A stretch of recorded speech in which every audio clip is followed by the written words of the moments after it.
안녕하십니까, 도를아십니까입니다. 제가 유튜브 영상을 찍으면서 가끔씩은 고민을 하고 있는 것이 이 영상의 수준을 어느 정도에 맞출 것인가 하는 것에 대한 것입니다. 어떤 분들은 돌에 대해서 저보다 더 많은 전문적인 식견을 가지신 분도 계실 것이라 믿습니다. 이과 쪽인 데서는 사고를 잘 못하시는 분도 계실 수도 있는데, 그렇지만은 뭐 돌에 대해서 취미는 있고 이런 분들도 있을 수 있고, 또 그리고 어느 정도 소양은 갖췄는데 과거에 배웠던 그런 내용들이라서 지금은 다 잊어먹고 그 기억이 잘 안 나시는 분도 계실 수 있고, 여러 가지 다양한 상황에 구독자가 계시리라 생각합니다. 그래서 제가 생각한 점이, 어떤 분은 좀 굉장히 기본적인 것이지만은 잘 모르는데 제가 내용 설명할 때 좀 어렵게 설명하다 보니까 좀 그런 부분도 좀 짚어주었으면 싶을 그런 분도 계실 거라 생각이 돼요. 구독자분께서 아주 좀 기본적인 질문을 해주셨습니다. 그것이 뭔가 하면은 왜 물질이라는 것이 이렇게 다양하게 있는가 하는 그런 질문을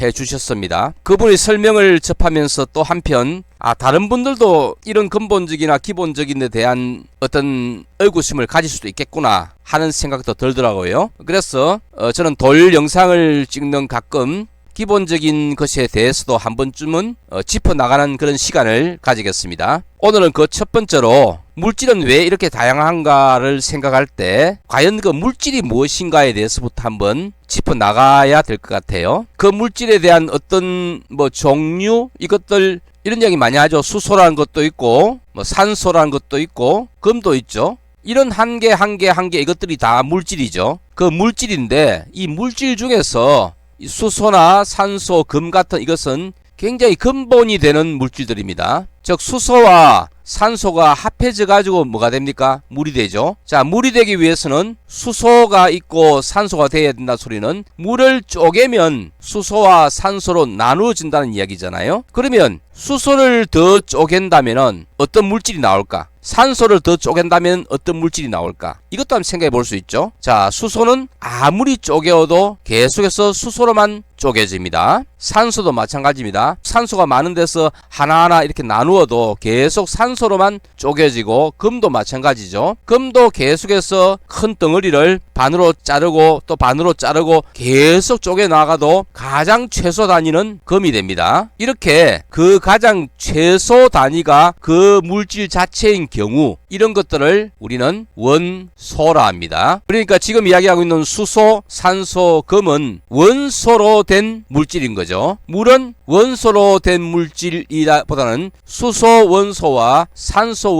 원소가 합해져서 된 또 다른 물질인 거죠. 그래서 이제 어떤 물질을 논할 때는 먼저 원소에 대해서 알아봐야 됩니다. 자, 이런 원소는 현재 자연 상태에서 발견된 것도 있고 과학자들이 인공적으로 만든 것도 있습니다. 그래가지고 종류가 118개 정도로 이야기되고 있는데요. 물론 과학자들이 연구에 의해서 더 발견될 수도 있고 또 새로운 인공 원소가 만들어질 수도 있습니다. 그러면 이 많은 원소들이 어떤 것 때문에 각각으로 이렇게 다른 이름으로 불리고 원소로 이렇게 구분이 될까요? 자, 수소라는 물질이 이제 이 수소 원소라 했잖아요. 원소란 것은 어떤 것의 종류를 이야기합니다. 그러니까 수소가 이게 이만큼 있다 봤을 때 이거는 수소라는 원소가 있는 건데 수소라는 원소 알갱이가 아주 많이 있는 거죠. 그러면 이거를 하나의 알갱이로, 수소 알갱이로 이렇게 나눌 수 있겠죠. 이랬을 때 이 하나의 알갱이 여기서부터는 만일에 깨질 수 있다 하더라도 깨어져 버리면 더 이상 수소가 아닌 다른 물질로 되어버리는 물질이 있다. 물론 아까 수소라는 것이 더 깬다 해가지고 다른 물질로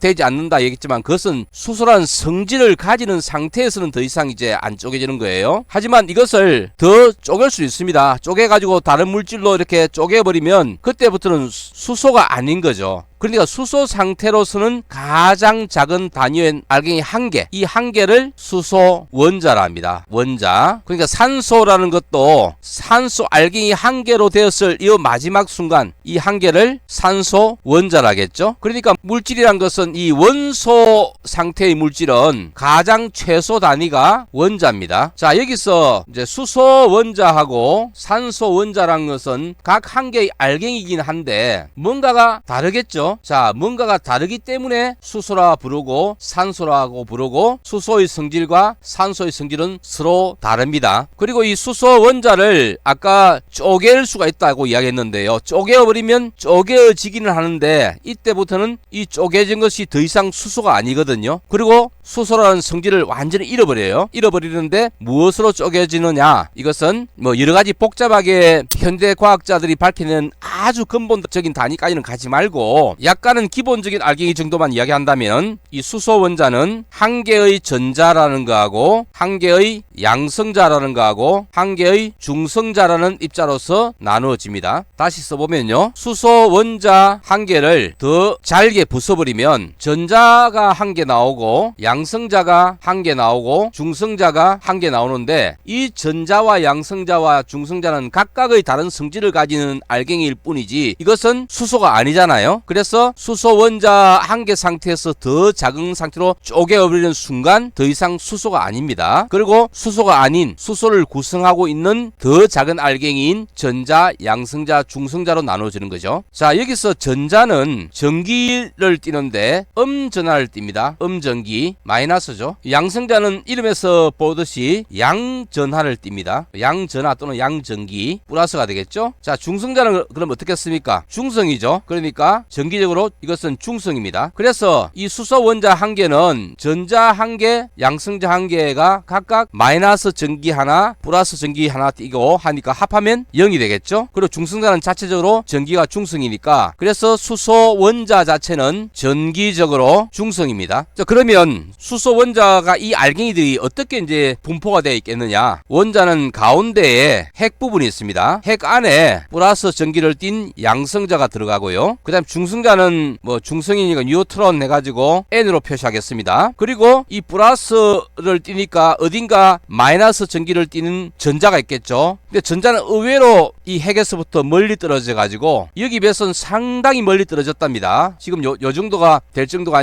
아니라 만약 요 정도 된다면은 이 전자가 실제로 떨어져 있는 요 위치는 여기서부터 거의 한 100m 이상 떨어져 있답니다. 거기에서 마이너스 전하를 띈 것이 존재한대요. 근데 이 마이너스 전하를 띈 전자는 이게 오른쪽에 있을란지 왼쪽에 있을란지 또는 뭐 위에 있을란지 아래에 있을란지 또는 이 핵에서 봐가지고 화면에서 나오는 부분에 있을란지 저 들어가는 부분에 있을지 알 수가 없답니다. 그래서 표시를 마이너스 전기가 있을 법한 이런 위치를 동그랗게 그리고 그래 놓고 마이너스 한 개를 표시를 합니다. 다시 그려볼게요. 그러니까 표시할 때는 이렇게 동그라미를 그리고 여기다 전자 하나 그 다음에 안에는 플러스 이렇게 표시를 하죠. 또는 뭐 이렇게 그냥 안에 플러스 한 개 이래가지고 바깥에 마이너스 1이 표시하든지 대개 이 원자를 표시할 때는 플러스 마이너스를 표시하면서 중성자는 넣을 수도 있고 안 넣을 수도 있는데 안 넣을 경우도 많아요. 어쨌든 이와 같이 플러스 전기를 띤 양성자가 안에 핵 부분이 있고 그리고 그 주변을 전자가 뭐 돌고 있는 것처럼 전자의 궤도를 그리고 그 궤도에 마이너스 하나를 표시합니다. 이게 수소 원자의 모습입니다. 그 다음에 원자는 하나 있는 아주 기본적인 가장 최소한의 입자만 가지고 이루어진 수소에서 또 전자가 하나 더 많아지고 전자가 많아지는 만큼 플러스가 더 많아지겠죠. 이런 원자도 있습니다. 그러면 이 물질은 이제는 더 이상 수소가 아닌 거죠. 뭐 다른 이름을 뭐 붙여가지고 무슨 원자 되겠죠. 그렇게 해가지고 계속해서 전자의 개수가 늘어나면 늘어날수록 플러스의 개수도 늘어나는 그러면 또 다른 물질입니다. 그래서 일반적으로 원자는 전기적으로 중성이니까 전자의 개수하고 양성자의 개수 그러다가 중성자의 개수가 서로 같은 상태로 존재합니다. 자, 화면에 지금까지 발견된 원소들을 다 나열을 해놓은 그런 표인데요. 가장 위쪽에 H라 표시된 것이 수소되어 있죠. 수소. 그리고 오른쪽 끝에 보면은 HE라 표시돼 가지고 헬륨이라고 되어 있습니다. 자, 여기서 우리가 여러 가지 물질들을 서로 구분을 해야 되니까 수소 같은 경우 영어로는 하이드로전인데 이렇게 길게 쓰기보다는 약으로 쓰면 좋겠죠. 그래서 수소는 제일 앞에 있는 HE를 표시하고 그 다음에 헬륨은 앞에 HE를 따가지고 HE라 표시합니다. 이렇게 원소를 영어로 표시한 이것을 원소 기호라고 하죠. 이 원소 기호는 헬륨은 한 글자 아니면 두 글자로 해가지고 지금까지 발견된 118가지에 대해서 다 이렇게 정해져 있고요. 이 정해져 있는 것들은 과학자들이 다 공통적으로 사용합니다. 그리고 첫 글자는 대문자, 두 번째 글자는 소문자를 씁니다. 헬륨은 원자 번호가 두 번째 2번 돼 있거든요. 그 다음에 세 번째 3번 원자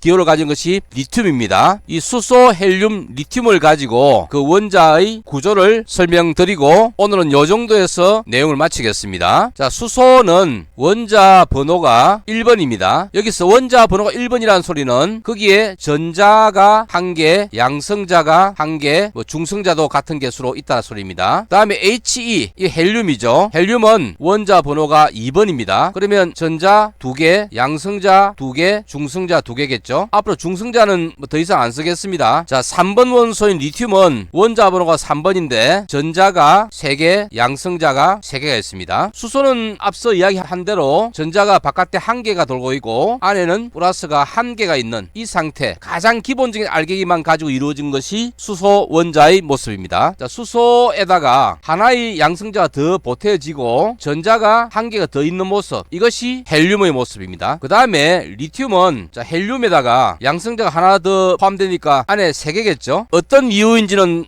다음에 이야기하겠다마는 일단은 이렇게 생각해 보십시오. 제일 첫 번째 요 전자가 들어가는 요 위치에는 이 거리가 가까워서 그런지 전자가 들어갈 수 있는 위치할 수 있는 수가 제한이 되어 있습니다. 단 2개까지밖에 못 들어가요. 그래서 전자 1개, 2개가 이 위치에서 어딘가는 돌고 있는데 리튬은 전자가 3개여야 되지 않습니까죠? 그래서 리튬은 이 바깥에 또 어딘가에 약간 거리를 첫 번째 전자가 있는 위치보다 거리를 켜해 가지고 전자가 하나 더 있는 이 상태가 리튬입니다. 그 다음 4번이 베릴륨이란 건데 베릴륨은 4개 더하기 4개인데 어떤 상태인가 하면 여기다가 가운데 플러스 1개가 더 있는데 마이너스는 역시 요 위치에 어딘가 마이너스 하나, 두 번째 궤도에 전자가 2개 있고 첫 번째 궤도에 전자가 2개 있는 이것이 베릴륨입니다. 이렇게 전자의 개수, 양성자의 개수, 그리고 전자가 있을 수 있는 위치가 서로 달라지기 때문에 원자의 그 특성 같은 것이 서로 달라지고 원자도 다 구분이 되는 것입니다. 자, 오늘 내용은 여기까지만 하죠. 앞으로 이와 같이 기본적이라 싶은 그런 물질에 대한 이해를 가끔씩 올릴 테니까 이 영상에도 앞으로 좀 주목해서 봐주시기 바랍니다.